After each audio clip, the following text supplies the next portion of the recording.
तो भाई लोग कैसे हो। आज मैं आप लोग के लिए लेके आया हूँ जादूगरनी के जूते।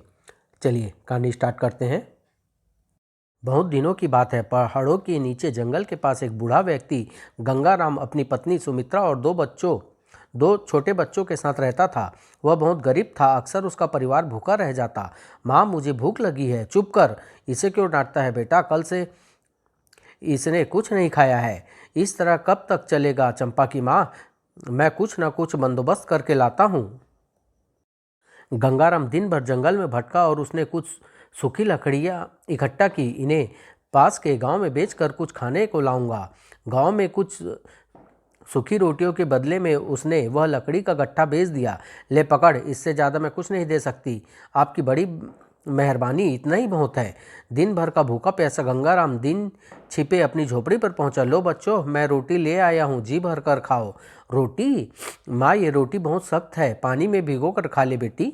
रात को जब बच्चे गहरी नींद में सो गए, सुमित्रा, इस तरह कब तक चलेगा? हम तो भूखे भी रह सकते हैं, पर ये बच्चे, कुछ तो करना ही होगा। आखिर हम लोग भी कब तक भूखे रह सकेंगे? मुझे अपनी चिंता नहीं है, लेकिन अपनी आंखों के सामने मैं अपने बच्चों को भूखा मरते नहीं देख सकता। फिर क्या किया जाए? इससे तो अच्छा है कि हम इन्हें इनके भाग्य के भरोसे जंगल में छोड़कर काम की तलाश में कहीं दूर चले जाएं। नहीं, ऐसा नहीं, मैं ऐसा कभी नहीं होने दूंगी। अचानक अजय की नींद खुल गई थी। वह चुपचाप दोनों की बातें सुनने लगा। फिर अपनी आंखों के सामने अपने बच्चों को मरता हुआ देखना। मैं भी यहाँ से मैं भी कहाँ से रोटी लाऊं? हर तरह का काम करके देखा, पर रोटी नसीब नहीं हुई। फिर ठीक है, जैसी तुम्हारी मर्जी हो करो। मैं भी अपने दिल पर पत्थर रख लूंगी। सुमित्रा, रो मत। भाग्य ने चाहा तो हमारे बच्चों को कुछ नहीं होगा। मैं भी तो अपनी छाती पर पत्थर रख रहा हूँ। क्या मुझे अपने बच्चों से प्यार नहीं है? सुबह होने से पहले ही अजय चुपचाप उठा और झोपड़ी से बाहर की ओर चल दिया। अगर हम जंगल में खो गए तो घर कैसे लौटेंगे? वहां जाकर अजय एक सफ़ेद पत्थर के पहाड़ पर चढ़ गया और छोटे छोटे पत्थर के कंकड़ इकट्ठे करके अपनी जेब में भरने लगा। रास्ते में निशानी डालने में यह पत्थर बहुत काम आएंगे। थोड़ी देर बाद वह घर लौट आया और चुपचाप जाकर अपने बिछाने पर सो गया। सुबह होते ही गंगाराम ने दोनों बच्चों को जगाया। अजय, उठ बेटा, देख सुबह हो गई। हमें अभी जंगल में लकड़ियाँ चुनने चलना है। ओह, मुझे सोने दो। थोड़ी देर बाद गंगाराम व सुमित्रा दोनों बच्चों को लेकर जंगल की ओर चल दिए। पिताजी, जंगल में खाने को मीठे मीठे फल मिलेंगे? हाँ बेटी, वापस लौटने के लिए इन कंकड़ों को पहचान काम आएगी। माँ, हम कितनी दूर जाएंगे? बेटे, जंगल में थोड़ी दूर बहुत सारे मीठे मीठे बेर लगे हैं। जब तक हम लकड़ी बीनेंगे तब तक दोनों बेर खाना। पर हम आपके धोखे में नहीं आएंगे। मीठे मीठे बेर में खूब पेट भर कर खाऊंगी। अजय, तू पीछे क्या कर रहा है? जल्दी आ, हम बेरों के जंगल के पास पहुंच गए हैं। आया पिताजी। चारों बेरों बेरों के जंगल में पहुंचे। बच्चों, तुम बेर तोड़ो, हम लकड़ी बीन कर लाते हैं। आप जाओ पिताजी, हम आपको यहीं मिलेंगे। मेरे बच्चे। माँ बाप के जाने के बाद अजय और चंपा ने छक कर बेर खाए। वाह, कितने मीठे बेर हैं। हाँ भैया, ढेर सारे बेर हम घर भी ले चलेंगे। जरूर। धीरे धीरे सांझ होने लगी। भैया, सांझ होने वाली है। माँ और पिताजी अभी तक नहीं लौटे। मुझे बहुत डर लग रहा है। डर मत चंपा, मुझे लगता है वे रास्ता भूल गए हैं। चलो, हम दोनों घर चलते हैं। अजय सफ़ेद कंकड़ों की पहचान देखता हुआ चंपा के साथ वापस लौट पड़ा। जरा धीरे धीरे चलो भैया, मैं थक गई हूँ। जल्दी जल्दी आ, रात होने से पहले हमें घर पहुँच जाना चाहिए। बच्चों को वापस आया देखकर उनके माँ बाप चौंक पड़े। मेरे बच्चों, तुम कहाँ रह गए थे? हम तो तुम्हें पूरे जंगल में ढूंढते रहे। हम आपके लिए मीठे मीठे बेर लाए हैं पिताजी। माँ, आज मैंने बहुत के पेट भर कर बेर खाए। मेरी अच्छी बेटी, कल हम तुम्हें फिर ले चलेंगे। लेकिन माँ, अब वहाँ बेर नहीं है। हमने सारी झाड़ियाँ खाली कर दी है। कोई बात नहीं, कल हम अखरोट के जंगल में ले चलेंगे। दूसरे दिन गंगाराम बहुत सवेरे उठ गया और उसने अपनी पत्नी और बच्चों को जगाया। उठो, सवेरे होने को है। बाप रे, आज तो मैं कंकड़ भी नहीं ला सका। अब क्या करूं? आज इन बेरों से ही रास्ते की पहचान बनाऊंगा। कुछ देर बाद चारों जंगल की तरफ चल दिए। रास्ते में अजय पहचान के लिए बेरों को डालता हुआ पीछे पीछे चलने लगा। अजय, जल्दी आ, क्या खेल खेल रहा है? कुछ नहीं पिताजी, मैं आपके साथ साथ ही तो चल रहा हूँ। काफी दूर चलने के बाद वे अखरोट के जंगल में पहुंच गए। देखो, जंगल का मामला है, यहाँ बड़े बड़े भयानक जानवर हैं। इधर उधर मत जाना, हम अभी आते हैं। ठीक है, आप जाइए। माँ बाप के जाने के बाद बच्चे अखरोट तोड़ने लगे। चंपा, जल्दी से इन्हें एक जगह इकट्ठा कर ले। भैया, मेरे सिर पे अखरोट मत मार देना। अखरोट तोड़ने के बाद आओ हम घर चलते हैं। माँ और पिताजी बाद में आते रहेंगे। लेकिन भैया, हमें तो रास्ता भी नहीं मालूम। तू चल, तो रास्ता मुझे मालूम है। आते समय मैं जंगली बेर पहचान के लिए गिरा आया था। फिर तो चलो। लेकिन रास्ते में उन्हें एक भी बेर नहीं मिला। भैया, अब हम घर कैसे पहुंचेंगे? लगता है मेरे द्वारा डाले गए बेरों को ये पक्षी खा गए। लेकिन तू घबरा मत चंपा, मैं जरूर रास्ता ढूंढ लूंगा। जंगल में भटकते भटकते दोनों बच्चों को रात ने घेर लिया। भैया, मुझे बहुत डर लग रहा है। घबरा मत बहन, मेरे रहते तुझे भयभीत होने की जरूरत नहीं है। जंगल का भयावह वातावरण देखकर चंपा की चीख निकल गई। ई डर मत चंपा, जब तक इन जंगली जानवरों को छेड़ा न जाए तब तक ये किसी पर आक्रमण नहीं करते। फिर भी इनसे बचने के लिए हम इस पहाड़ी के ऊपर चलते हैं। पहाड़ की कठिन चढ़ाई चढ़ते हुए दोनों बच्चे चोटी पर पहुंच गए। इधर आजा मेरे पास, यहाँ कोई खतरा नहीं है। मैं बहुत थक गई हूँ भैया। नीचे जंगल से जंगली जानवरों की आवाज़ें ऊपर भी आ रही थी। दहाड़! भैया, शेर की दहाड़ सुनाई दे रही है। कहीं वह इधर ही तो नहीं आ रहा? डर मत पगली, शेर इतनी ऊंचाई तक कभी नहीं आ सकता। यह ले, अखरोट खा ले। मैं रात को सोने की जगह ढूंढता हूँ। मुझे भूख नहीं है भैया, मुझे माँ की याद आ रही है। हिम्मत रख बहन, वो देख सामने रोशनी है, वहाँ जरूर कोई रहता होगा। चल, हम वहीं चलते हैं। आज की रात वहीं बिताएंगे। वहाँ कौन रहता होगा भैया? जंगल में कोई भूत प्रेत न हो? पगली कहीं की, भूत प्रेत कुछ नहीं होते। यह हमारे मन का डर है। फिर भी भैया, हमें होशियार रहना चाहिए। दोनों एक गुफा के सामने पहुंचे। रोशनी इसी गुफा से आ रही है। और भीतर चलकर देखते हैं। भैया, पता नहीं भीतर कौन हो, मुझे तो डर लग रहा है। अजय चंपा की कलाई पकड़े भयभीत हुए बिना गुफा में प्रविष्ट हो गया। भैया, यहाँ जरूर कोई राक्षस रहता है। यह देखो। देख रहा हूँ, पर मैं उस राक्षस का खात्मा कर दूंगा। मैं किसी से नहीं डरता। भीतर गुफा बहुत चौड़ी थी। दोनों वहां का दृश्य देखकर चौंक पड़े। हा हा हा, हा हा हा, यह तो बड़ी भयानक राक्षसी है भैया। कौन हो तुम? यहाँ क्यों आए हो? बूढ़ी माँ, हम जंगल में भटकते भटकते यहाँ यहाँ आ पहुँचे हैं। हमें आज की रात यहीं सोने दो। अजय ने बुढ़िया को अपना परिचय दे दिया। ठीक है, मेरे पीछे पीछे आओ। तुम्हें भूख भी तो लगी होगी। हाँ माँ, भूख तो लगी है। बड़ी जादूगरनी ने कुछ फल और दूध के 2 गिलास दोनों के सामने लाकर रखे। चुपचाप यह दूध पी लो और उस बिछोने पर पड़ कर सो जाओ। जी। आधी रात होने पर, अरे तुम अभी तक सोए नहीं? चुपचाप सो जाओ वरना गर्दन काट दूंगी। तीनों डर कर फौरन लेट गए और आंखें बंद कर ली। मैं थोड़ी देर के लिए गुफा से बाहर जा रही हूँ। अगर किसी ने भागने की कोशिश की तो मैं उसका खून पी जाऊंगी, समझे? और जादूगरनी गुफा से बाहर चली गई। इधर जादूगरनी की गुफा से बाहर जाते ही तीनों बच्चे उठ खड़े हुए। अजय दूसरे लड़के से बोला, तुम कौन हो भाई? मेरा नाम संजय सिंह है। मैं चंदनगढ़ का राजकुमार हूँ। है राजकुमार होकर इस भयानक जंगल में इस जादूगरनी के पास तुम क्या कर रहे हो? हमें पूरी बात बताओ। बहुत लंबी, बहुत दुख भरी व लंबी कहानी है मेरी, फिर भी सुनाता हूँ तुम्हें। एक दिन मेरे पिता राजा चंदन सिंह ने राजमहल के प्रांगण में एक यज्ञ का आयोजन किया। ओम नमः शिवाय। तभी आकाश मार्ग से उड़ता हुआ धूम्रपान नामक राक्षस उधर आया। धूम्रपान, जिसको धुआं पीना अत्यंत प्रिय है, यज्ञ से उठते हुए धुएं को पीने लगा। आहा, धुआं! मजा आ गया। स्वरूप इससे यज्ञ में व्यवधान पड़ा। महाराज, रोकिए इस राक्षस को, वरना यह यज्ञ विफल हो जाएगा। जी महाजन। पिताजी ने सैनिकों को आज्ञा दी, सैनिकों, मार गिरा दो इस दुष्ट को। लेकिन सैनिकों के बाणों से राक्षस का कुछ न बिगड़ा। साए साए।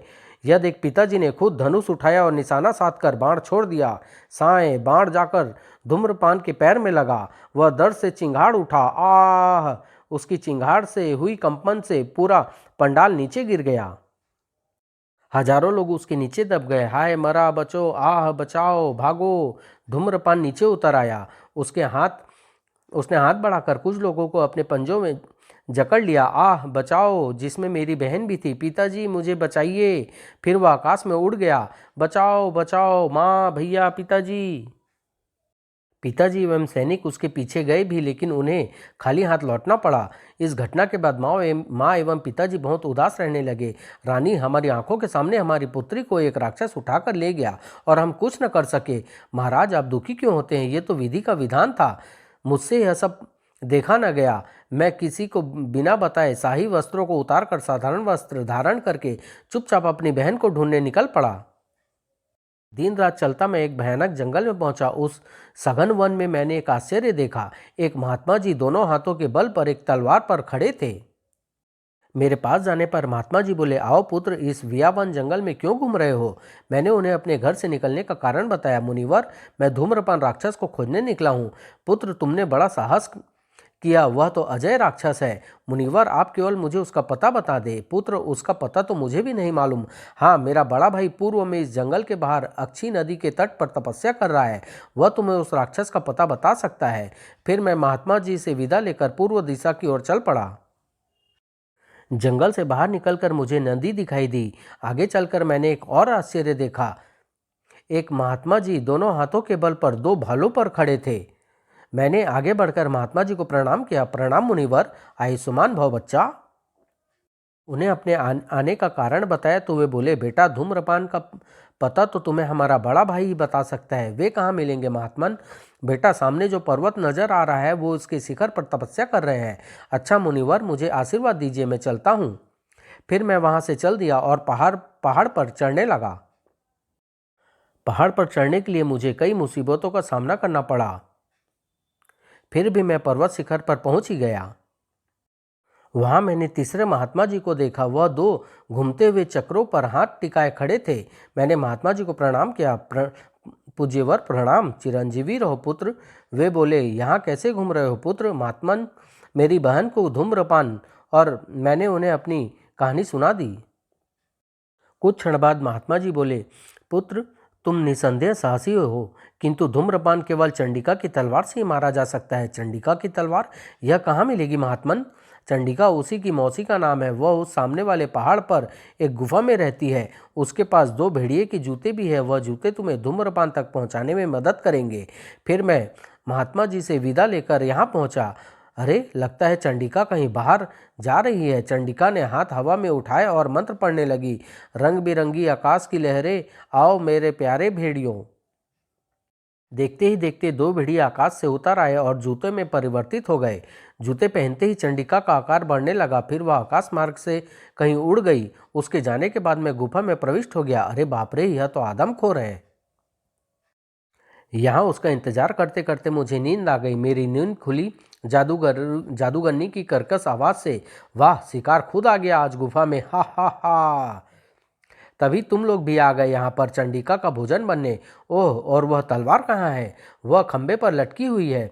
आओ उसे उतारते हैं। पर कैसे, वहाँ तो अपना हाथ ही नहीं पहुँचेगा। तीनों खंबे के पास पहुँच गए। आओ संजय, तुम मेरे कंधे पर चढ़ जाओ। संजय सिंह अजय के कंधे पर चढ़ गया। मेरा हाथ तलवार तक नहीं पहुंच रहा। भाई रुको, मैं चंपा को भी ऊपर चढ़ाता हूँ। अजय ने चंपा को भी ऊपर चढ़ा लिया। संभल कर बहन। चंपा ने तलवार उतार कर नीचे फेंक दी। ये तो बड़ी भारी है भैया। और साथ ही तीनों जमीन पर गिर पड़े। ओह, तुझे चोट तो नहीं लगी। नहीं भैया। आओ भाई, इस तलवार को लेकर यहाँ से भाग चलें। अरे, यह तो बहुत भारी है भाई। रुको, हम भी आते हैं। तीनों तलवार को उठाकर गुफा से बाहर निकल पड़े। जोर लगा के हाई सा, दम लगा के हाई सा, और एक चट्टान के पीछे छिप गए। अब हम उस चुड़ैल के आने का इंतजार करेंगे। थोड़ी देर बाद ही जादूगरनी वापस आ गई। वाह, आज खूब मदिरा पान किया। अब उन तीनों का लहू पान करूंगी। नीचे उतरकर उसने अपने जूते उतारे। दोनों जूते भेड़िए बन गए और जादूगरनी के अंदर जाते ही आसमान में उड़ गए।